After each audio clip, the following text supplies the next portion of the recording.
Yo, salut tout le monde, c'est Wouzen TV. Aujourd'hui, on se retrouve pour la review de l'épisode numéro 4 de Shingeki no Kyojin, Attack on Titan, l'attaque des titans, bref. Voilà, donc Shingeki no Kyojin, la saison 2 a commencé il y a 4 épisodes. Il n'y aura que 12 ou 13 épisodes, je ne sais plus, dans cette saison. J'avais regardé la saison 1 à l'époque. J'ai attendu patiemment 3 ans et demi pour regarder la saison 2. Je n'ai pas lu le manga, je tiens à le préciser. Donc voilà. On va faire une petite review de cet épisode. J'ai pas fait ceux d'avant, je sais pas si je vais faire ceux d'après. Mais juste pour revenir vite fait à ceux d'avant, j'ai particulièrement aimé la scène où Mickey est mort avec le titan bestial. Je pense que tout le monde a aimé cette scène, mais elle était vraiment quand même assez, on va dire, choquante. Elle était assez gore. Je m'attendais pas à ça. Et ça me fait vraiment chier que Mickey, qui était le soi-disant le deuxième plus fort, donc après Levi, enfin moi je soupçonne Mikasa d'être plus fort, donc voilà, donc je pense que c'est le troisième plus fort. Et bien, ça me fait un peu chier qu'il soit mort parce que ça fait une grosse perte pour l'humanité. Et bon, je pense que Levi à sa place aussi serait mort, hein, on ne pouvait rien faire face au titan bestial. Mais tout de même, le titan bestial m'intrigue vraiment fortement, je sais pas. Oh putain, beaucoup trop de mystères dans Shingeki no Kyojin. Pourquoi ce titan est doté de paroles? Pourquoi est-ce que dans l'opening il y a une lumière dans lui et dans tous les titans, mais également les animaux? On dirait que les animaux deviennent les titans dans l'opening, littéralement, et ils suivent ce titan bestial. Comment se fait-il que ce titan arrive à commander les autres titans? Donc même les titans normaux qui ressemblent à des humains et qui sont plus petits. Pourquoi est-il énorme ce titan? Bon, ça. Est-ce que c'est un animal transformé en titan comme ceux qu'on voit en opening? Si c'est le cas, pourquoi est-ce qu'il peut parler la langue des humains? Pourquoi est-ce qu'il cherche à éradiquer les êtres humains? On pensait, en fait, quand on voyait les Kyojin, les autres, ceux qui n'ont pas de conscience, enfin très peu de conscience, on va dire, on pensait que c'était voilà, que c'était instinctif, parce qu'on sait qu'ils s'intéressent à aucune autre espèce que l'homme. Les animaux, ils les laissent tranquilles. Bon, après, dans l'opening, on voit des animaux un peu devenir les titans, je sais pas pourquoi, mais voilà. Et là, ben, on voit en fait que ben, ce titan, euh, bah, lui aussi, il attaque les humains. Les autres titans, on peut penser que c'est instinctif, tu vois. C'est parce que c'est des titans, c'est dans leur nature d'attaquer les humains, mais ce titan-là, il a une pleine conscience et pourtant il attaque quand même les humains. Et quand il est apparu, j'avais l'impression qu'il était un peu gentil finalement, avec épisode 4, le mec qui tue les chevaux en les bombardant comme il avait fait avec Mickey. Il est vraiment, bah ouais, non, il est vraiment pas gentil. Bon, c'est assez stratégique de tuer les chevaux pour que l'ennemi ne puisse pas s'enfuir. Donc voilà. Donc j'ai hâte de voir ce que vaut ce titan. Et il m'a l'air encore plus redoutable que le titan cuirassé, le titan et le titan colossal. Le titan cuirassé qui au passage ressemble beaucoup à Reiner. Donc je pense que c'est Reiner tout simplement. Reiner qui, dans l'épisode 3, a commencé, en fait il commençait à crier contre Connie qui commençait à déblatérer des inepties entre guillemets, genre que c'est que sa mère comment ça s'appelle, ouais, que sa mère est devenue titan et tout, et le mec il a réagi assez bizarrement. Enfin, je sais pas, il commence à crier pour rien. Connie, tu sais bien comment donc voilà, c'est assez bizarre, mais bon, d'un autre côté, si c'est bien lui le titan cuirassé, pourquoi il ne se transforme pas? Pourquoi est-ce qu'il a essayé de détruire Shigas? Ben, en fait, non, pardon. Pourquoi il a défoncé le mur dans l'épisode 2? Et pourquoi là, pourquoi il aurait fait tout ça alors que là, il a l'air gentil, il a l'air de bien se soucier de Connie, il a peur de la mort, alors que si c'est un titan, pourquoi il aurait peur de la mort? Donc voilà. Donc je suis pas 100% sûr que c'est le titan cuirassé. Mais bon, il faut bien que ce soit quelqu'un, je vois pas qui d'autre ce serait parce que les titans, ils ont quand même une grosse ressemblance avec les humains. Enfin voilà, les titans qui sont aussi humains, ils ont quand même une grosse ressemblance quand tu vois le titan justement à la fin de l'épisode ou quand tu vois Eren. Bon, Eren par contre, non, Eren, il ressemble pas trop, honnêtement. Quand tu vois surtout Annie ou ben, le titan cuirassé qui ressemble quand même beaucoup à Reiner. Donc on verra, je sais pas si son identité sera révélée prochainement, mais ouais, j'ai hâte. Ouais, j'ai hâte. En fait, j'aimerais bien qu'il y ait des révélations dans tous les épisodes parce que c'est vraiment un truc de fou, quoi. Putain. Découvrir que les humains sont. Putain, mais genre, je comprends pas comment. les autres, les autres humains peuvent devenir des titans. Eren, même Eren, limite, je comprends pas trop. Le mec, ok, son père, la cave, je sais pas quoi, mais au final, il lui a injecté un liquide. Mais qu'est-ce que c'est que ce liquide? Où est passé son père aussi? Voilà, beaucoup trop de questions. Et là, je veux vraiment savoir. Annie, on n'a pas su comment elle était devenue une titan. Est-ce que c'était une titan de base ou est-ce que c'était un humain devenu titan? Pourquoi elle se bat? Ouais, pour quelle cause elle se bat? Pourquoi elle a tué le bataillon d'exploration comme ça gratuitement? Putain, c'était chiant, j'aimais bien tous ces mecs. Et la meuf là, comment, je sais plus comment elle s'appelle. Voilà pourquoi il est évident que le titan colossal est lui aussi un humain. Pourquoi ce titan, donc le colossal et le titan cuirassé, eux qui ont défoncé les portes, pourquoi ils ont fait ça? Pourquoi? C'est des humains. Putain, mais au lieu de se défendre contre des titans, enfin voilà, je comprends pas. Il y a aussi un autre truc qui m'intrigue sur Reynor dans cet épisode, c'est on a vu un flashback à Bertoletto, il me semble qu'il s'appelle comme ça, son meilleur pote. Et t'avais un troisième membre euh, de leur groupe, entre guillemets, enfin voilà, un proche à eux, qui s'est fait attaquer par un titan et qui est mort. Et voilà, alors je me demande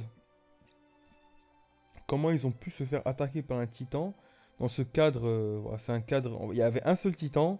C'était un cadre assez bizarre. Enfin voilà, c'était. Bon, moi j'avais toujours imaginé que dans les murs, il y a que la ville. Mais en vrai, non. Parce que là, comme on vient de le voir, il y a de la végétation, il y a des plains, il y a des forêts. Donc voilà, c'est pas. Sur le coup, je suis assez satisfait. Ça m'aurait un peu fait chier qu'il y ait juste de la ville entre les murs. Mais là, du coup, pour le titan, pour Reiner, le mec il s'est fait attaquer par un seul titan, mais ça colle pas parce que après que le mur soit fait défoncer, il est parti à 104e, enfin il est parti pour devenir un soldat. Un peu de temps après, le cadre ne colle pas. Pourquoi, à quel moment ce titan, en fait, à quel moment ce titan serait venu quoi? Et si on parle du principe que Reiner est le titan bestial, et le titan cuirassé, ça colle encore moins. C'est lui qui a défoncé le mur. Donc voilà, ouais, beaucoup de questions. Je sais pas d'où ils ont rencontré un titan. Genre avant l'attaque de Shigansina ou je sais pas quoi, euh, bah, il n'y avait pas eu de titan depuis un siècle. Donc ouais, c'est assez étrange. Mais bref, dans cet épisode, donc dans l'épisode 3, on s'était laissé sur Nanaba qui avait brandi son épée et qui a dit on passe en manœuvre tridimensionnelle avec une putain d'OST et le titan bestial qui monte. On a aussi Levi. Donc Levi, je pensais que... Enfin, à l'époque, je me souviens que... Il y a un an à peu près, je pense. Ouais, il y a à peu près un an. Le seiyuu de Trafalgar Law dans One Piece, qui est aussi le seiyuu de Levi dans Shingeki no Kyojin, avait annoncé que il n'assurait plus le rôle de Trafalgar Law, mais qu'il n'assurait pas le rôle de Levi pour la saison 2 parce qu'il s'est marié. Bon, je vois pas le rapport, mais bon, voilà. Il s'est excusé. Pourtant, là j'ai l'impression que c'est exactement la même voie. Donc, soit ils ont trouvé un seiyuu qui ressemble beaucoup, soit le mec finalement est revenu sur la décision pour Levi. Donc j'aimerais, si vous avez des réponses dans les commentaires, n'hésitez pas à me le dire. Quoi qu'il en soit, Levi, là, il est toujours, genre, il est pas en tenue de combat. Je me dis, putain, mais ce perso, si il retrouve face à un titan, même, genre, dans Shingeki no Kyojin, c'est réaliste. Genre, le mec, il a pas d'arme, il a pas de gaz, il meurt, c'est sûr. D'ailleurs, Mickey, putain, Mickey, quand il est mort, euh, il est mort un peu comme une merde. Bon, il s'est pris un cheval, ok. Mais le fait est qu'il est tombé et que il a pas réussi à se dégager et qu'il s'est fait mordre la jambe alors que en temps normal il aurait pu tuer tous ces titans de merde quoi. Voilà. Donc dans l'épisode, on a eu des scènes de combat assez plaisantes entre Gargane, je pense qu'il s'appelait comme ça, Gargage ou je sais pas quoi. Le mec qui voulait absolument boire avant de mourir. Et on a eu d'autres membres du bataillon d'exploration. D'ailleurs, on s'en fout un peu que ce soit bataillon d'exploration ou quoi en ce moment, puisque tout le monde se bat, on dirait. Ben, qui se sont fait tuer par le titan bestial, justement, qui jetait des pierres depuis loin. Putain, mais ce mec, il est dangereux. Genre un titan qui peut faire ça. Et en plus, qui commandait les autres titans. Alors, ça montre vraiment que les titans, ils ont un minimum de conscience, quoi. Puisque le mec, il crie, il arrive à les, les commander à distance. Euh, ils obéissent à une stratégie. La question est, que faisait ce titan lors des précédentes attaques? Est-ce qu'il existait? Voilà quoi, genre, qu'est-ce qu'il foutait depuis tout ce temps? Pourquoi il attaquait pas depuis tout ce temps? Et le mec, en plus, il a la capacité apparemment de sauter le mur. Le mec, il a fait comme une bête, comme un singe, mais il ressemble beaucoup à un singe. Il a réussi à monter le mur, putain, mais voilà, vraiment trop de questions. On a eu la fameuse scène du dernier épisode où Rainer dit Yumiru, oh my, et qu'elle fait un regard bizarre. Bah, cette scène, on l'a eu en entier dans cet épisode, sous forme un peu de flashback. Et, euh, et du coup, on apprend en fait que Yumiru est capable de lire des inscriptions bizarres que même Rainer ne peut pas lire. Alors pourquoi elle arrive à lire ces inscriptions, j'en sais rien du tout. Est-ce qu'elle fait partie d'une partie de la population qui est capable de lire ses écriteaux? Enfin, j'en sais rien. Je sais pas qui est capable de lire ses écritures. En fait, ouais, non, je sais pas. Euh, on a eu une scène où il y a un titan qui s'est incrusté, qui a mis Rainer en difficulté. C'est là où il pensait mourir, chose étonnante si c'est le titan qui a cuirassé. Et voilà, cet aspect survie, j'ai beaucoup aimé cet aspect survie où ils n'ont pas d'armes, ils doivent se démerder autrement. Et bon, alors, chose que je regrette dans cet épisode, c'est la mort bon, des membres des bâtons d'exploration, mais surtout la mort de Nanaba, ou Nabana, non Nanaba, Nanaba ou Nabana, je sais plus, qui est morte parce qu'elle avait été à court de gaz. En plus, elle a essayé de sauver le mec, l'autre là. Et le mec, finalement, il s'est quand même fait tuer. Donc, elle aurait pu économiser son gaz et se barrer en haut et rejoindre les autres et s'enfuir. Donc, ça m'a vraiment, vraiment fait chier. J'aimais bien ce perso. D'ailleurs, personne n'a remarqué, personne n'a fait d'allusion à Mickey. Genre, est-ce qu'il va revenir ou quoi? Et aussi, autre question, comment se fait-il que ces titans arrivent à être actifs la nuit?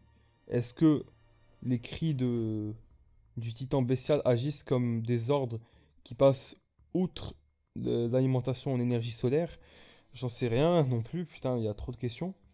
Mais voilà, la meuf, elle est morte en plus comme une merde, on va dire. Genre, elle est morte vraiment dans le désespoir. Elle commençait à dire n'importe quoi.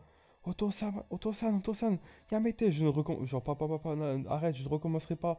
Laissez-moi, après, hop, elle se fait manger la gueule, putain, mais. Voilà. J'aimais bien ce perso, elle était tellement classe. Genre, dans l'épisode dernier, quand elle a sorti son sabre, elle a dit on passe en meuf tridimensionnelle, c'était tellement, mais tellement classe. Voilà, donc à la fin de l'épisode, on a Yumiru qui voilà, a un lien particulier avec Krista. Et j'ai hâte de savoir lequel. Après, on a vu quelques flashbacks où elles étaient ensemble dans la neige. Elle va sauter et se mutiler pour devenir un Kyojin. Ça, je m'y attendais, mais pas du tout. Pas du tout. Putain, mais pourquoi il y a autant de titans? C'est incroyable. Et apparemment, elle est du bon côté. Genre, elle est du côté des gentils. Alors, comment elle est devenue titan? Est-ce que Ouais, non, j'en sais rien, non. Mais imaginez que, en fait, euh, que, qu'il y ait des humains qui font des expériences sur certains sur certains humains, c'est à cause de ça qu'ils sont devenus des titans. Des expériences un peu comme Yamato dans Naruto, et qui se sont enfuis ou un truc comme ça. Ou imaginez par exemple que dans une autre partie du monde, qu'en fait, les titans, en fait, il n'y a pas que le mur rosé et tout. Enfin, il n'y a pas que il y a pas que ça dans l'humanité. Et qu'en fait, il y a d'autres villages qui sont encore intacts.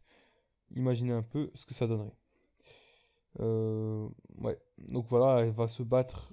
Donc, ça me fait un peu chier qu'elle se batte que maintenant. Elle aurait pu se battre plus tôt et peut-être sauver Nanaba. Enfin, quoi qu'il en soit, j'espère que la review vous a plu. N'hésitez pas à laisser un like si vous avez aimé, à commenter, à partager. Moi, sur ce, je vous dis, Jada.